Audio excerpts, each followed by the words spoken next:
నమస్కారం ఫ్రెండ్స్. మనం ప్రభుత్వం నూతనంగా డిసెంబర్ 2023లో రీసెంట్గా ప్రవేశపెట్టిన సోషల్ స్టడీస్ విభాగంలో మెథడాలజీ సెకండ్ బుక్లో సెకండ్ లెసను చరిత్ర రాజనీతి శాస్త్ర బోధన అభ్యాసనం ఈ యొక్క టాపిక్ గురించి డీటెయిల్గా టెక్స్ట్ బుక్ నుండి నేర్చుకుందాం. టెక్స్ట్ బుక్ నుండి పాయింట్ మిస్ కాకుండా ప్రతిదీ కూడా ఈజీగా ఉండే విధంగా మైండ్ మ్యాపింగ్లో మీకు ఎక్స్ప్లెయిన్ చేస్తున్నాం. మెథడాలజీ ఏ విధంగా అయితే ఎక్స్ప్లెయిన్ చేసామో అదేవిధంగా కంటెంట్ కూడా ఎక్స్ప్లెయిన్ చేయడం జరిగింది. మీకు థర్డ్ క్లాస్ నుంచి ఇంటర్ వరకు బిట్ మిస్ అవ్వకుండా గమనించండి. బిట్ మిస్ అవ్వకుండా టెక్స్ట్ బుక్ నుండి ప్రతి అంశాన్ని కూడా మైండ్ మ్యాపింగ్లో ఇదే విధంగా రూపొందించి ప్లేలిస్ట్లో అందుబాటులో ఉంచాం. కావాల్సిన వారు చూడండి. ఈ వీడియోలు తెలంగాణ వారికి ఆంధ్ర వారికి కూడా చాలా ఉపయోగకరంగా ఉంటాయి. ఎందుకంటే టెక్స్ట్ బుక్ నుండే లెసన్స్ అన్నీ కూడా తయారు చేస్తున్నాం బిట్ మిస్ అవ్వకుండా.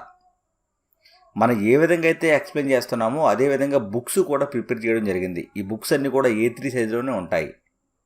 బుక్స్ కావాల్సిన వారు నా నెంబర్ని కాంటాక్ట్ చేసి తీసుకున్నట్లయితే అతి తక్కువ సమయంలో ఈజీగా నెంబర్ ఆఫ్ టైమ్స్ రివిజన్ చేసుకునే విధంగా సింపుల్గా సరళమైన లాంగ్వేజ్లో ఈ యొక్క బుక్స్ అనేవి ప్రిపేర్ చేయడం జరిగింది. కాబట్టి ప్రతిదీ కూడా టెక్స్ట్ బుక్ నుండే మనం చేయడం జరుగుతుంది. వీడియో నచ్చితే లైక్ చేయండి, షేర్ చేసి సబ్స్క్రైబ్ చేసుకోండి. ఫ్రెండ్స్, మీరు చూస్తున్నారు కింగ్స్ డిఎస్సి యూట్యూబ్ ఛానల్. తర్వాత దక్షిణ భారతదేశ రాజ్యాలలో చెప్పుకోదగ్గ రాజ్యం ఏది అంటే విజయనగర సామ్రాజ్యం. మహమ్మద్ బిన్ తుగ్లక్ కాలంలో దక్షిణ భారతదేశంలో స్థాపించబడిన హిందూ రాజ్యం ఏది అంటే విజయనగర సామ్రాజ్యం. ఎవరి కాలంలో స్థాపించబడింది అంటే తుగ్లక్ కాలంలో. మహమ్మద్ బిన్ తుగ్లక్ కాలంలో దక్షిణ భారతదేశంలో స్థాపించబడిన హిందూ రాజ్యం విజయనగర సామ్రాజ్యం. దీని స్థాపన గురించి చూసినట్లయితే క్రీస్తు శకం 1336 సంవత్సరంలో క్రీస్తు శకం 1336 సంవత్సరంలో హరిహర రాయలు బుక్కరాయలు వీరు అన్నదమ్ములు. వీరు 36లో ఈ యొక్క విజయనగర సామ్రాజ్యాన్ని స్థాపించారు. ఎవరి ప్రోత్సాహంతో అంటే విద్యారణ్య స్వామి ప్రోత్సాహంతో అన్నదమ్ములైన హరిహర రాయలు బుక్కరాయలు వీరు విజయనగర సామ్రాజ్యాన్ని స్థాపించారు. వీరి వంశం ఏది అంటే సంగమ వంశం. ఎక్కడ స్థాపించారు అంటే తుంగభద్ర నది ఒడ్డున విజయనగర సామ్రాజ్యాన్ని స్థాపించారు. తర్వాత ఈ రాజ్యాన్ని పాలించిన రాజవంశాలు ఏంటి అని చూసినట్లయితే సంగమ వంశం, సాళువ వంశం, తుళువ వంశం. ఈ 3 వంశాలు విజయనగర సామ్రాజ్యాన్ని పాలించాయి. ఇక్కడ సంగమ వంశం క్రీస్తు శకం 1336 నుంచి 1485 మధ్య కాలంలో పరిపాలన చేసింది. 1336-1485 కాలంలో. ఇక్కడ ఈ బల్లాలుడు అనేవాడు హోయసాలుల రాజు. ఇతడు మరణించిన తర్వాత హరిహర రాయలు ఈ యొక్క సామ్రాజ్యాన్ని అంటే హోయసాలుల సామ్రాజ్యాన్ని ఆక్రమించాడు. ఈ సంగమ వంశ కాలంలోనే బహమనీ రాజ్యంతో వైరం అనేది మొదలైంది. ఎందుకు మొదలైంది అంటే తుంగభద్ర నది, కృష్ణ నది ఈ యొక్క ప్రాంతం గూర్చి బహమనీ రాజ్యంతో సంగమ వంశానికి వైరం మొదలైంది. ఈ ప్రాంతాన్నే రాయచూర్ దోఆబ్ అన్నారు. దోఆబ్ అంటే 2 నదుల మధ్య ప్రాంతమని. ఇక్కడ 2వ దేవరాయలు. సంగమ వంశంలోనే ఈ 2వ దేవరాయలు అగ్రగణ్యుడు. ఈ 2వ దేవరాయలే ప్రౌఢ దేవరాయలుగా ప్రసిద్ధి పొందాడు. అబ్దుల్ రజాక్ ఈయన పార్షిక రాయబారి. ఈ యొక్క అబ్దుల్ రజాక్ 2వ దేవరాయల కాలంలో దర్శించాడు. విజయనగర సామ్రాజ్యాన్ని అబ్దుల్ రజాక్ ఎవరి కాలంలో సందర్శించాడు అంటే 2వ దేవరాయల కాలంలో సందర్శించాడు. అదేవిధంగా నికోలో కాంటి ఇతడు ఇటలీ దేశ యాత్రికుడు. ఈయన కూడా విజయనగర సామ్రాజ్యాన్ని సందర్శించి అక్కడ ఉన్న గొప్పతనాన్ని పేర్కోవడం జరిగింది.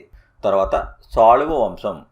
ఈ వంశం 1486 నుంచి 1505 సంవత్సరం మధ్య 1486-1505 ఈ కాలంలో సాళువ వంశం పరిపాలన చేసింది విజయనగర సామ్రాజ్యాన్ని.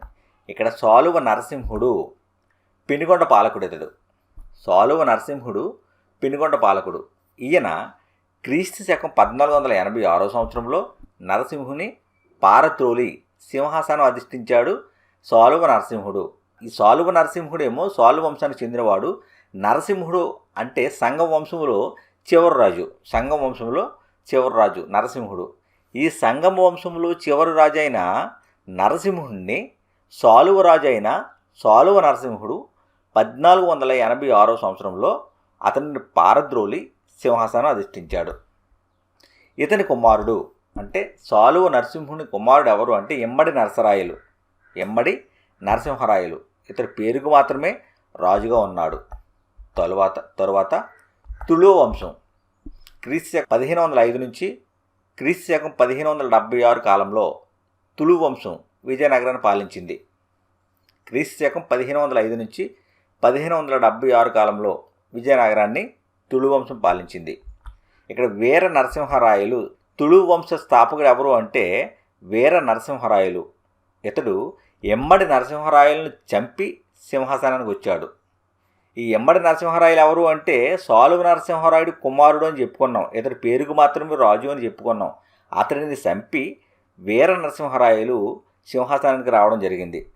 ఈ తుళువ వంశంలో ప్రసిద్ధి చెందిన రాజు ఎవరు అంటే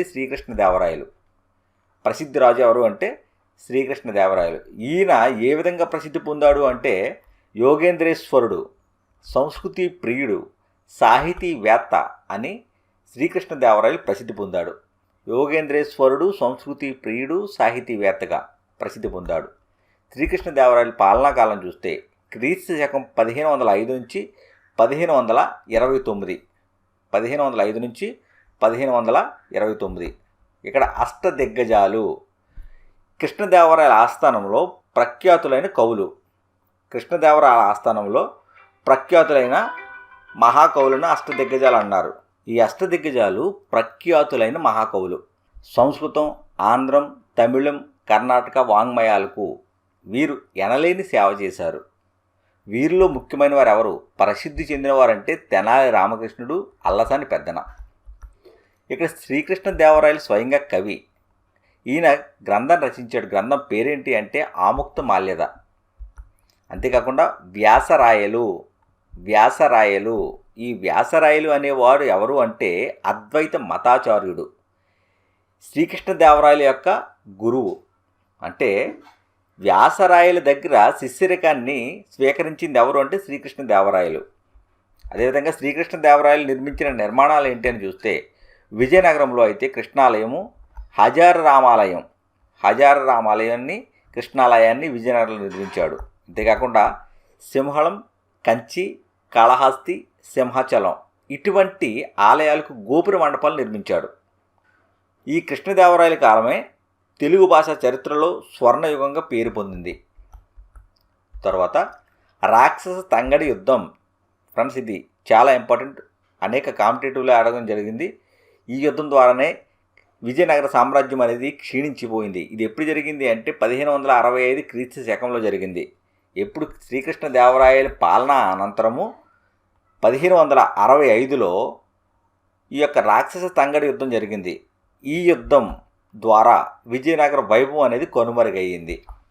తర్వాత బహమని రాజ్యం. దక్షిణ భారతదేశంలో మరొక పేరు పొందిన రాజ్యం ఏది అంటే బహమని రాజ్యం. ఇక్కడ సాదా అమీర్లు ఎవరు అంటే దక్కన్ ప్రాంతంలో శిస్తు వసూలు చేసే అధికారులు. సాదా అమీర్లు అంటే దక్కన్ ప్రాంతంలో శిస్తును వసూలు చేస్తూ ఉంటారు. వీరు తిరుగుబాటు చేయడం జరిగింది. ఆ తిరుగుబాటు ఫలితంగానే బహమని రాజ్యం అనేది ఏర్పడింది. ఈ సాదా అమీర్లు అనేవారు దౌలతాబాద్ దుర్గాన్ని ఆక్రమించిన తరువాత ఇస్మాయిల్ ముఖా అనేవాడిని దక్కన్కి అధిపతిగా ప్రకటించారు. అయితే ఇక్కడ ఈ యొక్క ఇస్మాయిల్ ముఖా అనేవాడు తన యొక్క అధికారాన్ని హస్సన్ గంగుకు అప్పగించి రాజ్యం నుండి తొలగాడు. రాజ్యభారాన్ని ఇస్మాయిల్ ముఖా అనేవాడు హస్సన్ గంగుకు అప్పగించి ఆ రాజ్యభారం నుంచి తొలగాడు. అల్లావుద్దీన్ బహమన్ షాగా ఈ హస్సన్ గంగు స్వీకరించాడు రాజ్యాధికారాన్ని.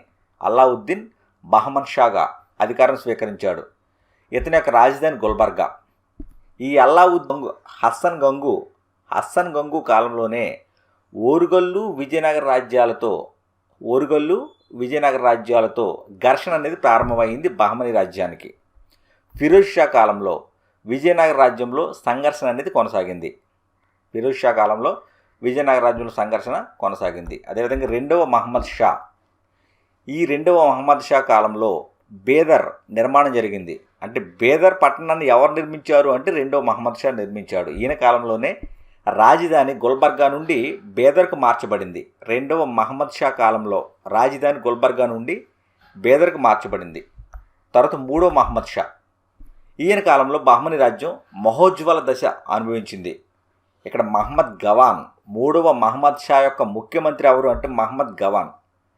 ఈ గవాన్ మీద స్వదేశీ ముస్లింలు ఎవరైతే ఉన్నారో ఆ స్వదేశీ ముస్లింలు గవాన్ మీద చాడీలు చెప్పడం వల్ల ఈ మహమ్మద్ గవాన్ ఉరి తీయబడ్డాడు. తర్వాత బహ్మనీ రాజ్యం అనేది క్షీణించింది. ఇలా క్షీణించి ఈ రాజ్యం 5 రాజ్యాలుగా విడిపోయింది. ఆ రాజ్యాలు ఏంటి అంటే బేరార్, అహ్మద్నగర్, బీజాపూర్, గోల్కొండ, బేదర్. బేరార్, అహ్మద్నగర్, బీజాపూర్, గోల్కొండ, బేదర్. ఇది ఫ్రెండ్స్. నెక్స్ట్ విభాగంలో మహారాష్ట్రల గురించి నేర్చుకుందాం.